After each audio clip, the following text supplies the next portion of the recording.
والله ما قاعدة أوندن أنا ترى hundi keessan hindirtanii deem keessaa sagalii ituutiin dhiibbaa gootanii otuutiin kamaal kana irratti ofirratti ilaaluu dhiistanii dhiibbaa gootanii mucaan kun hin qabamu ture osoo nama qabaate jamma nama qabsiifne mucaa inni jaffaree dhaqee hospitaala guddaa keessatti nama qabu hin jiru keessa hodhitanii mucaa qabsiisanii malee namni hospitaala keessatti jaffaree poolatiin seenee hospitaala keessaa gad nama baatu yoo akka seenee nama baay'ee qabama waan ta'eef mucaa kana nama qabsiise jammar sagalee qabsiisanii waan ta'eef asan please asan nageeffatu please qaamaa qabdaani qaamaa qabda erga ta'e dhaqiifi baay'ee mucaan nama baha jedhee afaan isaatiin dubbateera waan ta'eef kanaafuu akkasii kan nuti wajjin hin dubbadhu kana qofa dubbadha ijoollee keenya deemaatii mucaa kana baasaa seenaa dalagaa ofii keessanii qabamaa biyya galaa rakkoon qabu qabamtanii biyya galaa inshallah maallaqa isinii walitti qabnee wallahi biyya biraas ni argina kanaafuu dhaqaa baasaa keessatti oduun odeessina asli galatoonni ulfaadhati ijoollee keenya wallahi ajaa'iba mucaan sagalee dhabee qabame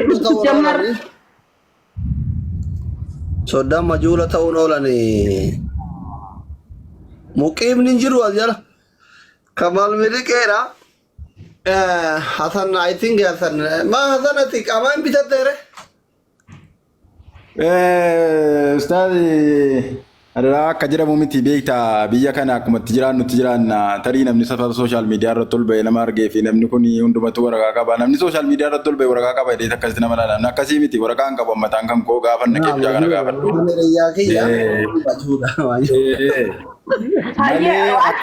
asli hasanatu waraqaan qabdumti fakkeenyaaf waad waraqaa qaba abdii waraqaa qaba mucaan tokko waraqaa qaba baay'inaan jirtani deemii fi disheer godhi biroonni kee baay'inaan waraqaa qaba Hasan dhugaa tokko isinitti himu maqaa kiyya amma asladdiin Muhammad kayyattan kun asladdiin Muhammad Bashir waaqa akaakayyuu amma osoo ati riyaala 500 ergite baankii ittiin fudhu kun maqaa abbaan kiyya naa baase miti Muhammadis abbaa kiyyaa miti Bashir ollee maqaa kiyyaa miti kunoo gurbaan boorishaan kun wajjin bosaasoo ture hin beeka maqaan kiyya abdii ture Abdul Hakim ምናምን ሸጣሃን እንደዛ አይነት ነው መቃ ነው ጅራል ኩና ቦሪሻን ከራ ቦሳሳ ወልን ture waggaa 12 dochi wariya kiyya maqaan kiyyaa miti akkanuma nama rakkate mana hidhaatii wajji bahuu didee ilma eessuma kiyyaati jedhee jechuudha wallahi ilma eessuma kiyyaati abadan jedhee irraa hafuu didee kamisi mana yaalaa nu geessanii ijoolleen lama na biraa baddee ittuma hafee jiddaan nu geessanii ittuma hafee namni hundi biraa bada mucaa gisee mana yaalaa geessan itti hafnaan bakka kun dhuguma firaa jedhanii mana hidhaati jechuun mucaa obboleessa isaa waggaa lama itti murteessan baatii tokkoof homatti kan irraa gabbuusanii sababaa kiyyaan jechuun biyya galchee abbaan mucaa sanii akka ilma kiyya Muhammaditti mucaa san maqaa Muhammadi akka ilma kiyyaat abbaa keetiitti yoo nalaale rabbi si dabarfadhe jennaan hayyee maqaa naa baasi dhiisii warra kenna jedhanii mattaaqa naa baasanii maqaa naa baasanii lafa naa kennanii mana naa kennanii anaa miskiina waa takka hin qabne warri haftaa midha aadaamatti amma na argadha jedhee miti si galee miti mana la kada jedhee miti garaana nyaate kalaas maqaa naa baasii maqaa naa baasan warra kenna san itti dhiise ka isaanii ta'e jechuun si galee miti isa dhugaa dubbachuuf yoo ta'e maa ichaal nagar yeellam ichaalaal ani waan ofii beekuu kuno ragaa qabatamaa amma dawwaletti qunnamsiisuu danda'u abbaa kiyya kalammataa kana jechuun si galee isuma dhugaa rabbi ani gaafas rabbillee sodaa fi miti salaatu durriyaa irraa nama rabsu kana garuu waa taasisan eenyu waa takka dubbatu hin danda'u qolomata isaa kana jallisanii dullaan natti dhagayame dubbachuu hin danda'u himbooya anaaf warmi guuttatee biraa gad bahuu deemu namni hundi gisee gabboo himbooya ilmaan sun garaana nyaate ilma haadha hiyyeessatti yoo warri dalaga birii nu erga beeka jedhee tun garaana nyaate itti hafe ani isa wajjin baatii takka hidhame ka takka finfinnee keessa zarii kenna mana bitatiin bilaashatti abbaa mana kaartaa maqaan hundi minaamin ta'e jechuun si galee miti maayichaal nagar yeellam yoo of kennan wanni hin danda'amne jiru anuu waan ofii godhee beeku isinitti himaa jiraachuu si galee waan kanarra dhaabbattanii warri su'uudii jirtan nu gargaaruu dandeettan ilma aadaa tiyyaati yoo jettee dhaqxee muqimni tokko mallatteessa mas'uulummaa furnaan homaan godhan namni kennuu jaalata garuu itti fufii eenyu dubbataa ture Ahmad dubbat ilaga asli ulfaadhu fayyaate yaada gaarii kaaste garuu dhugaa dubbii dubbachuu fi amma imaaniini simmaaf akkasii ka waan kanaan jechuudha qaamaan naqee achi mucaa sana bira taa'ee komii guddaa komataan ture hawaasa keenya keessumaa jechuudha akkuma Oromootti ta'a keessumaa immoo hawaasa keenya ijoollee Jimmaa warra waraqaa qabanu yeroo baay'ee bojara kana kaafnee dadhabneetiif ni irra deddeebiidhaan dhimma mujaa kanaa qofa miti. Yeroo hedduu ijoollee Jimmaa magaalaa Makkaa jiran warra Riyaad xiqqoo wayyaa warra Jiddaa xiqqoo wayyaa garuu warri Makkaa jiran baay'ee jara yeroo baay'ee irra deddeebiidhaan komataa turree namni asitti du'ennaan wantoota garaagaraatiif komataa turre namni nu faana dhamaa ture Sheek Najiib nama hamma jennu kana namni kun immoo fudhatee ture. Bakka bu'iinsa fudhatee ture. Isatti kenninee isaa wajjiniin akka dhimma mucaa kanaa nummoo akka koree taanee waan inni irra gahe eessa akka gahee fi maaltu akka wantoota garaagaraa jala deemaa turre jechuudha. Ammoo seerri mootummaa biyya kanaa akka teenyee dubbannu kanaa miti. Kaleessa hin bahaa mucaan akkanatti bahaa jedhaa turan. Guyyuma lama keessa immoo garagalchanii yoo maallaqni isaa kaffalame malee bakka bu'iinsa namni mallateesse malee baasuu hin dandeenyu. Kan jedhan immoo amma lafa yaada garagalchanii jechuudha. Kaleessa Kamaal sagalee qabee ture. Viidiyoodhaan. Jedhee ture. Erga inni jedhee as hammas deebi'ee guyyaa gaa warri sun. Har'a immoo fuudhanii deemanii achiin baasuun hin danda'ama jedhe. Hammas jala deemuun hin danda'ama. Jara kanattis erga silaa ta'an erga mucaa kanaan haasa'e gisee tokko gadi keenya. Nan bilbilaa.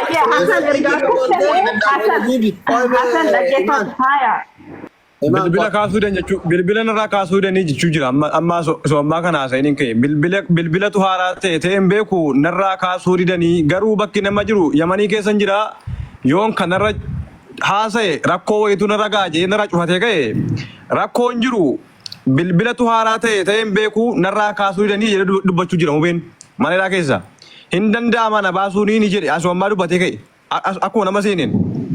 Rakkoon jiru warra dhaqeetti dhiyaatee dhaabbatutu dhabame. Akkas. Hin danda'ama. Rakkoon jiru kana. Assalamu alaikum warahmatullahi wabarakatuh. Asile. An viidiyoo haasayaanii ture garaan na dadhabee fide bar.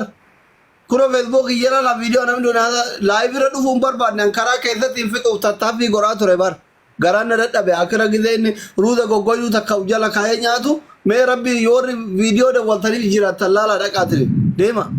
Ruuza mucaan kaleessa achitti lubbuun nyaataniidhu marqaa fidanii fi waan buddeen fidanii fi suuqirraa isin ajjeesee lubbuun nyaataniidhu nama dhukkubsate hin beektan ka qaamni namaa irraa murame miti.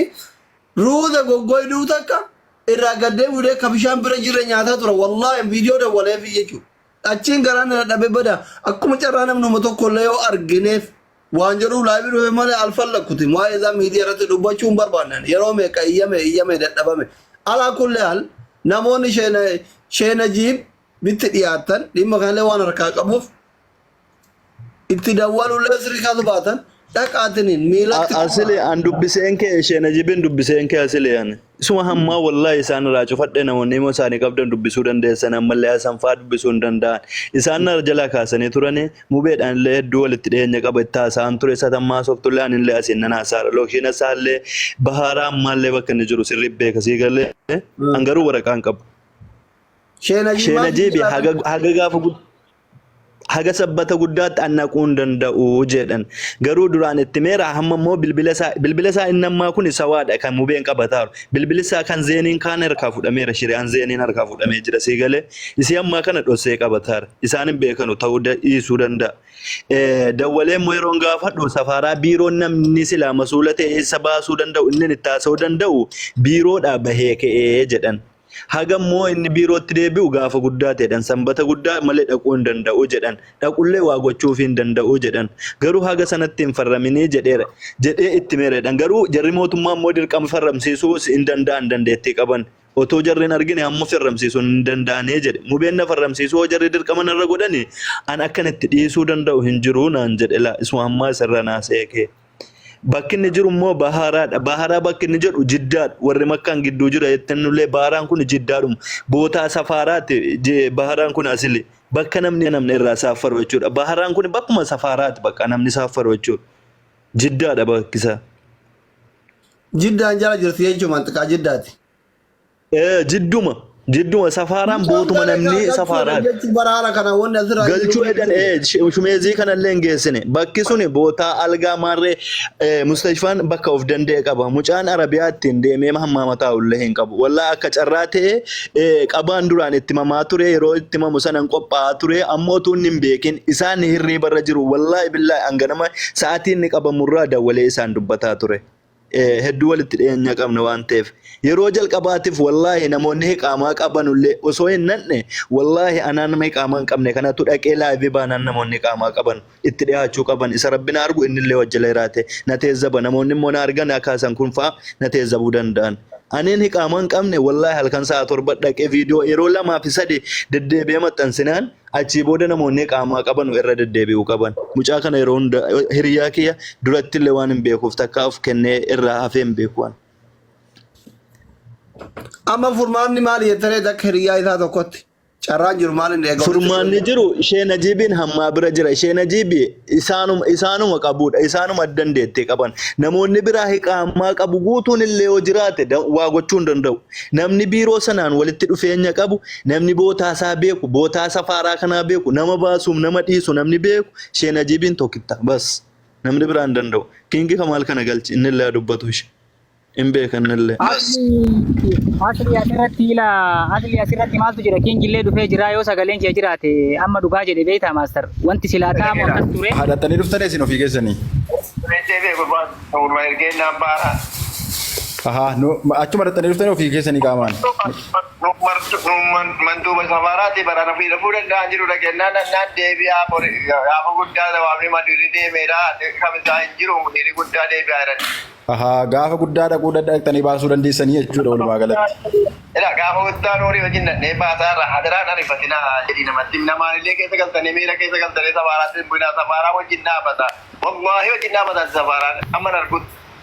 Hin gastarre barteessaa gaafa duraa dippiloomaasii safaaraa manduubaa dippiloomaasii warra biyyarraa dhufe gaaf tokko baaraatti geessite gennoota dhatte nu wajjiniin dhattee waa'ee dhimma kanaa dubbattee galte nu wajjiniin gaaf tokkos immoo eenyoo dhufte Mustashfaa Almaaniyaa dhufte nu wajjin laafa ergale gaafa sana dhufanii dubbatanii gara waliin jiranii safaaraatti dhufinaa gaaffiin dhaabataa tuktuukiin itti ba'uudhiisanii mana jedhanii dalagaadha jechuudha.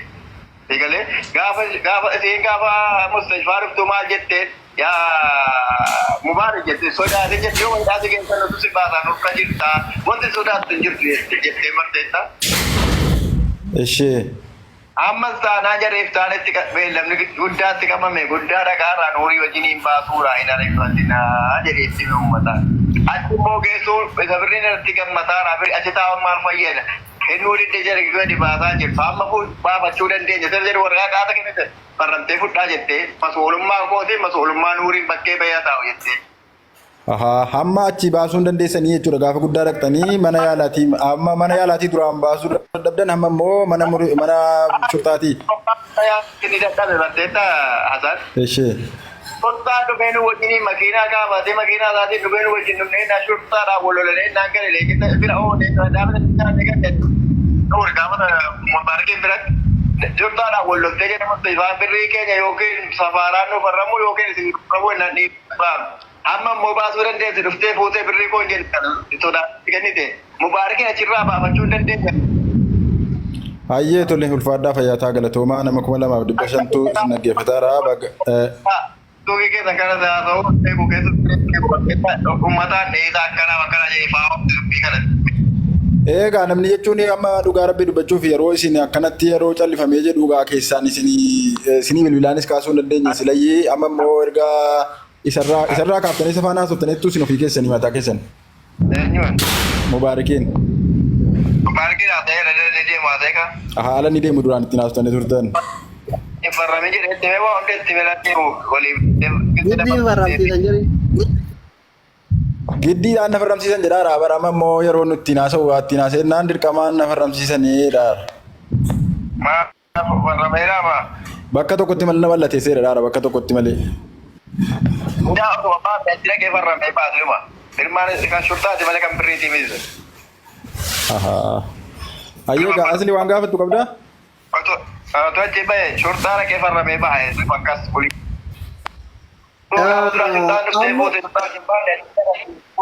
Mas'uulummaa keenya irratti waraqaan bahee egaa isa bira jira dubbisaa bira achi deebi'ee waraqaan gaafatu. Ayyee tole. Mee waan gaafattu qabda. Nama 2,600 sin dhaggeeffataa sagalee keessan kana mi'a siliimaatti gaafachuu. Uhudii guyyaa guddaan kun uhudii mucaan kun gadi isinii kennu dhibbaan itti amantan immoo abdiidha jedhanii akka uummanni labe. Assalamu alaikum Asili. Waalaikum salaam warahmatullahi wabarakatuh. Assalamu alaikum Assalamu. Nagaa jirtanii fayyaadha.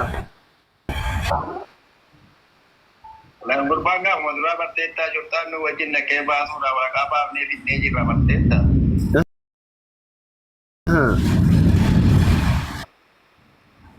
Baafnee fidnee baasuudha mucaaladhee jennaani warri mustajibaa 240 irratti deemee maallaqa keenya balaa yookiin safaaraan mas'uulummaa fudhachuu yaa himmaa shurtaan mas'uulummaa nurraa fudhannaan mana kenninuu jedhu. Achitti shurtaan wallolee shurtaan waraqaan shurtaan wallolee kan bara. Amma harka shurtaa harka kalee fudhachuun dandeenya baasuun dandeenya mas'uulummaa keenya silaa waraqaan barraa jira nuurriftaan dhumnee guyyaa mala hadii deemnee baafnaa jennee wal taane dhageera naqatee beeban. Nurra adda qaqqabee nufu yoo mala hadii dhumnee baafna wajjiniin asis kottuutii darbnee mubaarakiin baafnaa jennaan kanarratti wal taanee